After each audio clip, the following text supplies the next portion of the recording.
The year is 2025, and the global economic landscape is fraught with tension. The bedrock of the post-war order, the transatlantic relationship, is not merely strained, it is fractured. This isn't a sudden break, but the culmination of years of diverging paths and a deepening philosophical divide. At the heart of the discord is a new EU-U.S. trade framework hastily negotiated under the shadow of President Trump's second term and his signature tariff-heavy approach. Dubbed the Transatlantic Fair and Reciprocal Trade Accord, it's less a deal and more a managed ceasefire. It has replaced stability with a constant state of alert, where any sector could be the next target in a tit-for-tat battle. This has injected a paralyzing dose of uncertainty into the heart of the global economy. Because this is not just about the balance of trade, it's a fundamental clash of worldviews. The America First doctrine views international commerce as a zero-sum game, a contest with clear winners and losers. In this arena, allies are treated as competitors, and long-term partnerships are sacrificed for short-term transactional gains. In stark contrast, Europe continues to champion a rules-based international order, believing that trade, governed by mutual agreements, fosters interdependence, shared prosperity, and peace. The old consensus, the belief that open markets and economic integration would inevitably lead to a more stable and democratic world, is unraveling. For decades, Europe built its security and prosperity on the foundation of a strong American alliance. Now, that foundation is cracking, forcing a profound and urgent strategic rethink in Brussels and across European capitals. The continent is being compelled to accelerate its quest for strategic autonomy, a future where it is less reliant on the political whims of Washington. The primary weapon in this conflict is the tariff, essentially a tax levied on imported goods. When a product arrives at the border, its price is artificially inflated. For example, a 25% tariff on European cars makes a German sedan significantly pricier for an American buyer, hurting sales. In response, the EU retaliates. It imposes its own tariffs on iconic American products, making them more expensive for European consumers. This tit-for-tat escalation creates a vicious cycle where no one wins. The economic impact ripples outwards with devastating consequences. In Germany's automotive heartlands, European automakers see their US sales plummet. This leads to reduced production, cancelled investments, and ultimately, workers facing layoffs. The intricate global supply chains that defined modern manufacturing are severed, causing chaos for businesses that rely on parts from across the Atlantic. Small and medium-sized enterprises on both sides of the ocean are hit hardest. Unlike multinational corporations, they lack the resources to absorb the sudden spike in costs or reroute their entire supply networks. They are the frontline casualties in this economic war, and the pain is felt directly in households. It's a hidden tax on everyday life. It's not just luxury items. The cost of food, clothing, and even building materials rises, squeezing family budgets and fueling inflation.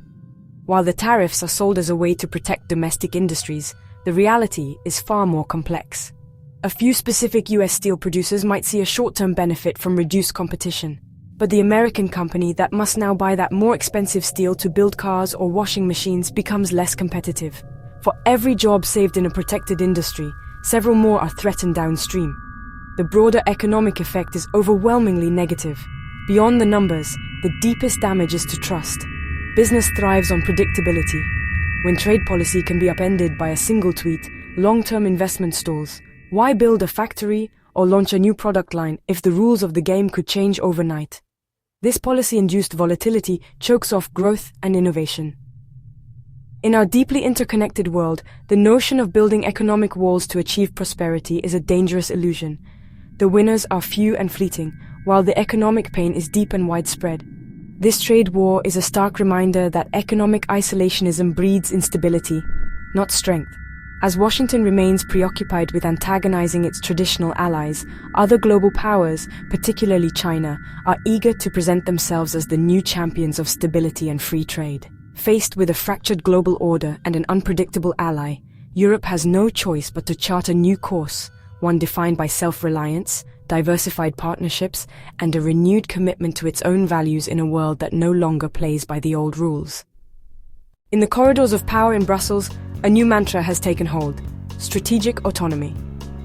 Faced with a world rocked by a pandemic, war, and great power competition, leaders like Ursula von der Leyen are pushing a fundamental shift. It's a blueprint for survival in the 21st century, a conscious effort to forge a path of self-reliance. At its heart is an economic pivot.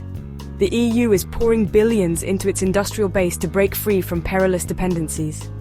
The EU Chips Act aims to double its global market share in semiconductors, the bedrock of the modern economy. With its Green Deal industrial plan, Europe is racing to lead the clean energy transition, ending foreign energy reliance and competing with China's dominance. The pandemic also spurred a push to reshore essential medicines. And with the Critical Raw Materials Act, the EU is tackling its deep dependence on China for vital minerals, de-risking its supply chains without fully decoupling. This quest extends to security. The war in Ukraine was a brutal wake-up call. Fearing a less reliable American security guarantee, Europe is getting serious about its own defense. This isn't about replacing NATO, but strengthening its European pillar. The EU's strategic compass charts a path toward a rapid deployment capacity, while member states like Germany dramatically increase defense budgets. The goal is a formidable European defense industry that can protect the continent's interests. Europe also wields a unique tool, the Brussels effect. By leveraging its massive single market, it exports its rules globally. Corporations adopt EU standards to access its 450 million consumers. We saw it with GDPR for data privacy, and we're seeing it again with the landmark AI Act and its carbon border adjustment mechanism. It's a quiet yet profound assertion of global influence.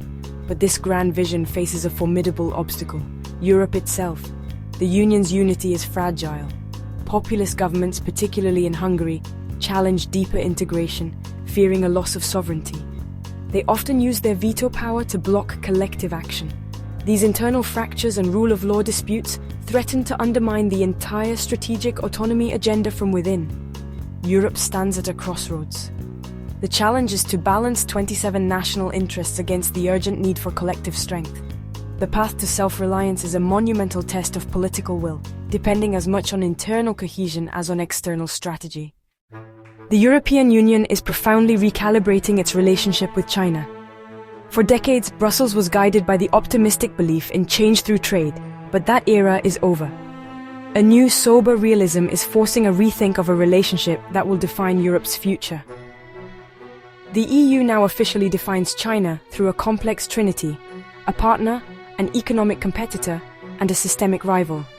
China remains a partner on global challenges like climate change, but it's also a fierce economic competitor, with its Made in China 2025 inches policy targeting dominance in high-tech sectors. Most profoundly, China is a systemic rival whose state capitalist authoritarian model is promoted as an alternative to liberal democracy, posing a direct ideological challenge to Europe. This rivalry is felt acutely in the economy. European businesses complain the playing field is not level, pointing to a massive trade deficit fueled by unfair practices. Chinese state-owned firms receive huge subsidies, while European companies in China face pressure to hand over valuable technology and navigate a web of opaque regulations. This stands in stark contrast to the open access Chinese firms enjoy in Europe. In response, the EU is deploying a new toolkit of defensive economic instruments. This includes enhanced screening of foreign investments to protect critical infrastructure and technology. The Union is also taking a more assertive stance on trade, launching a landmark anti-subsidy investigation into Chinese electric vehicles. Brussels fears a flood of low-cost EVs propped up by state aid could threaten Europe's vital automotive industry. EU leaders framed this strategy not as decoupling, but as de-risking. A full economic separation is seen as impossible. The goal is more nuanced: to surgically reduce critical dependencies in sensitive areas like raw materials and microchips, while maintaining the vast trade relationship elsewhere. This means diversifying supply chains and boosting domestic production to ensure Europe isn't overly reliant on any single country. Executing this strategy is complicated by the EU's own internal divisions. Nations like Germany, heavily dependent on the Chinese market, advocate for a cautious approach, fearing retaliation. In contrast, countries like Lithuania, which has faced direct economic coercion, push for a tougher stance. These debates are sharpened by China's actions on the world stage, its no-limits partnership with Moscow, human rights abuses in Xinjiang, and military pressure on Taiwan, which erode trust and make business as usual politically untenable. Ultimately, the EU's approach is now more political and strategic, building alliances with partners like the US and G7 to create a united front. Europe's China policy has become a high-wire balancing act, protecting its economic interests, defending its security, and upholding its democratic values. The central challenge is maintaining unity among its 27 members. How Europe navigates this relationship will not only shape its own future, but also the geopolitical landscape of the 21st century. External pressures from the US and China, plus internal divisions, have forced the EU into a moment of reckoning. Paradoxically, crisis is driving deeper integration and a stronger European identity. New strategies for economic sovereignty and collective defense are emerging, slowly building the EU's capacity as a global actor. Yet, national resistance and populist movements threaten this unity. The EU's success hinges on delivering real benefits to citizens and balancing central authority with national sovereignty. Out of crisis, a more assertive and self-reliant Europe may be taking shape. The journey is uncertain, but the need for unity and resilience has never been clearer. Europe's future depends on turning adversity into opportunity.